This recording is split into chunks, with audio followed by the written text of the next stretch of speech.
સાંભળો, એ 100 કલાક કરતા પણ વધારે સમય વીત્યા પછી છોટાઉદેપુર પોલીસે જે બહાદુરી ભરીપૂર્વક કામ કર્યું છે ને, એ બહાદુરી પૂર્વક કામ કર્યાના એ પુરાવા તરીકે આપેલું એ સ્ટેટમેન્ટ સાંભળો. પોલીસનું શું નિવેદન છે ફરિયાદ નોંધ્યા બાદ.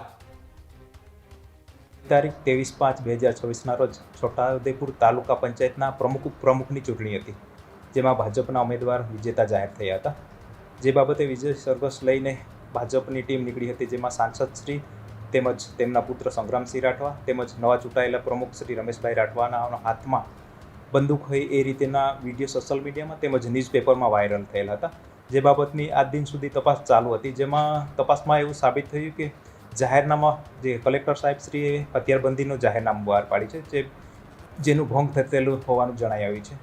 જે બાબતે આજરોજ ગુનો દાખલ કરવામાં આવે છે. હજુ સુધી તમે અમારી ચેનલને સબસ્ક્રાઇબ નથી કરી તો અત્યારે જ ન્યૂઝરૂમ ગુજરાતને સબસ્ક્રાઇબ કરો, ફેસબુક અને ઇન્સ્ટાગ્રામ પર ફોલો કરો.